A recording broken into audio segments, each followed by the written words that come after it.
जय माता दी, जय मां ललितांबिका। कैसे हैं आप सभी? मैं उम्मीद करता हूं आप सभी स्वस्थ होंगे और आनंदित होंगे। भगवती जगदम्बा की कृपा आप और आपके संपूर्ण परिवार पर निरंतर बरस रही होगी। तो देखिए, बहुत समय से एक कमेंट बार बार आ रहा था कि सेवादार के ऊपर वीडियो बनाइए। आज हम सेवादार के विषय में वीडियो बनाने जा रहे हैं। सेवादार कौन होते हैं, पितृ और सेवादार में अंतर क्या है, और देखिए सेवादार यदि किसी घर में है तो वो आपको परेशान क्यों करते हैं और कैसे करते हैं, और उन जब वो परेशान करते हैं तो उस समय आपको आपकी भक्ति भी वहां कार्य नहीं करती है, क्योंकि वो आपके घर के ही सेवादार होते हैं और उनको अलग नहीं किया जा सकता है। तो वहां देवी देवता भी असहाय होते हैं, वो भी आपकी मदद नहीं कर सकते, क्योंकि वो गलत का साथ नहीं भगवान कभी भी देते हैं। जब कोई आपका सदस्य है तो उसे संतुष्ट भी आपको ही करना होता है। तो आज इस वीडियो में ये संपूर्ण जानकारी हम लेकर आए हैं। वीडियो को अंत तक देखें।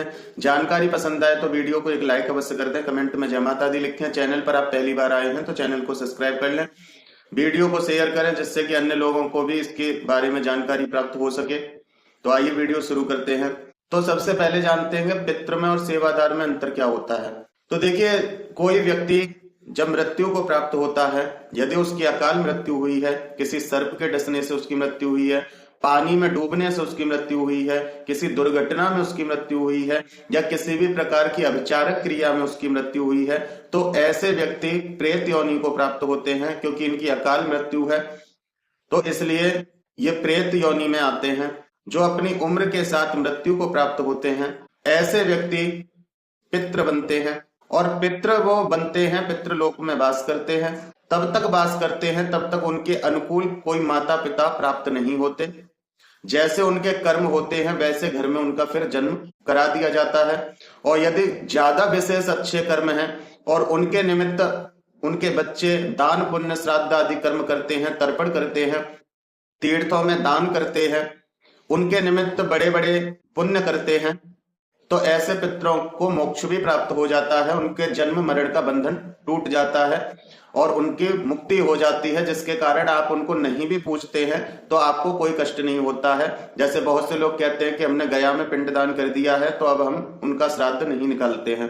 तो देखिए, वहां भी दो कारण होते हैं। यदि वो पितृ प्रेत योनि में नहीं थे तो उनकी मुक्ति हो जाती है, यदि वो पितृ योनि में थे।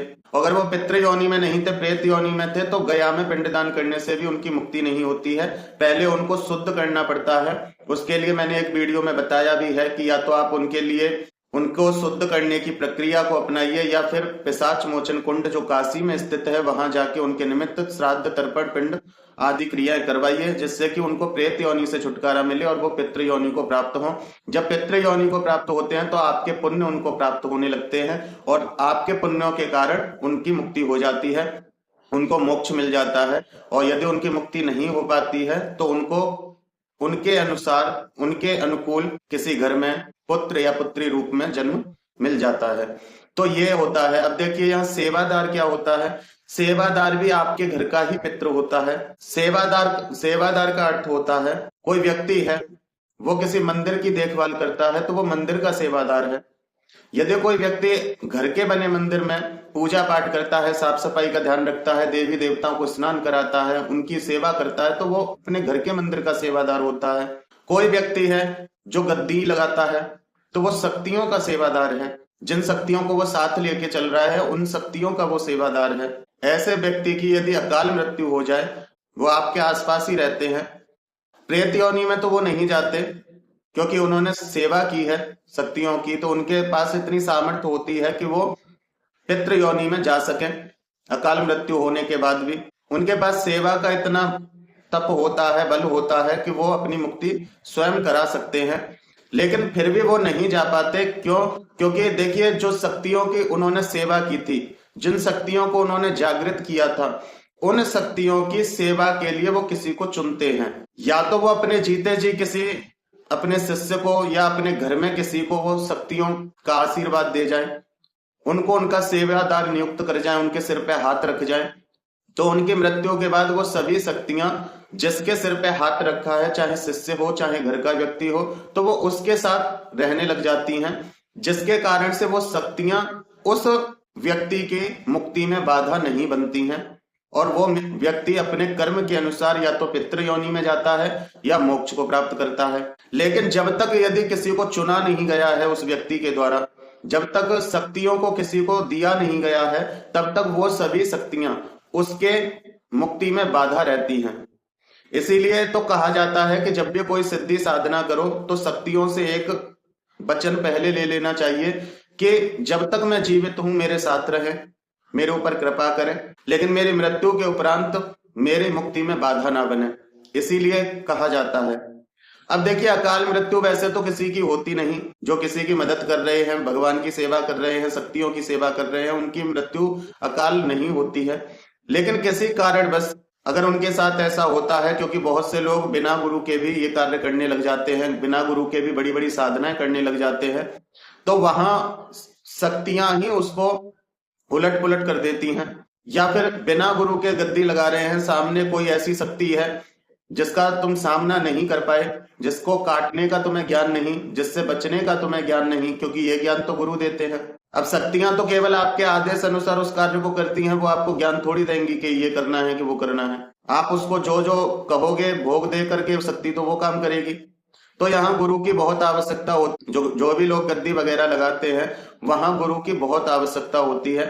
तो जिन लोगों के गुरु नहीं होते हैं उनके साथ भी ऐसी समस्या हो जाती है।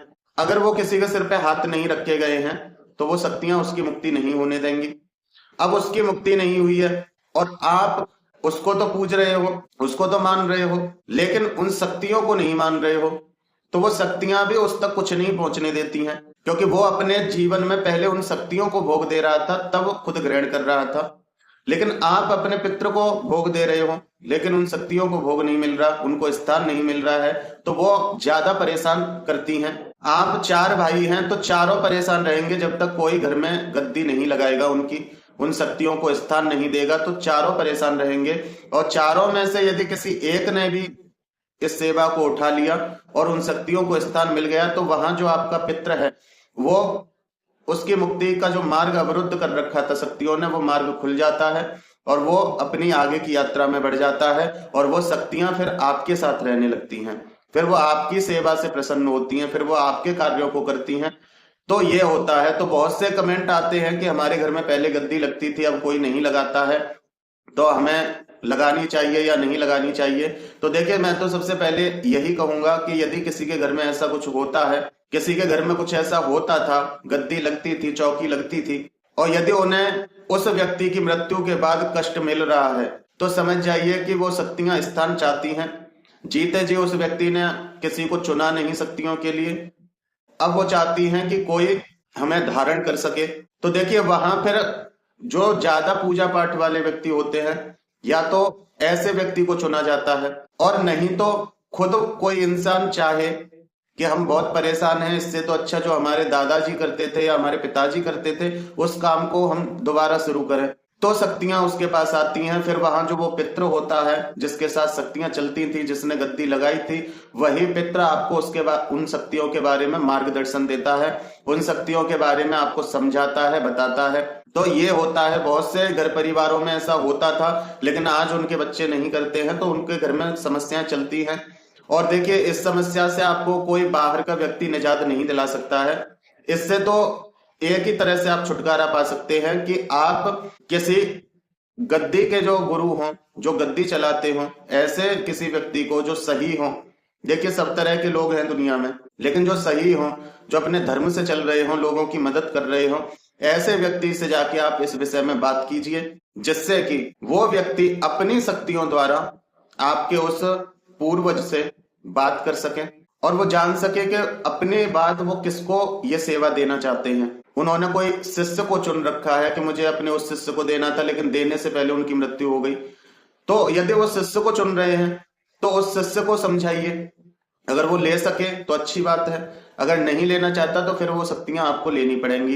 इसलिए मैं हमेशा कहता हूं कि भक्ति करो, शक्तियों के चक्कर में ना पड़ो, क्योंकि शक्तियों को एक बार यदि आपने जागृत किया तो शक्ति आपकी पीढ़ियों दर पीढ़ी चलती हैं, उनकी सेवा बहुत आवश्यक है। इसीलिए मैं भक्ति की कहता हूं, क्योंकि भक्ति में जिनकी आप सेवा कर रहे हैं, जीते जी भी वो आपका साथ देते हो, मृत्यु उपरांत वो आपको मोक्ष दे देते हैं। जो उच्च कोटि की शक्तियां होती हैं, माँ दुर्गा, माँ काली, भगवान शिव, नारायण, भगवान कृष्ण, राम, हनुमान जी, इस प्रकार की जो ये शक्तियां उच्च कोटि की होती हैं, जीते जी आपके कर्मों को काटती हैं और मृत्यु के उपरांत आपको मुक्ति देती हैं। ये आपकी मुक्ति में कभी बाधा नहीं बनते, क्योंकि ये मुक्ति दाता है, ये मुक्ति देने वाले हैं।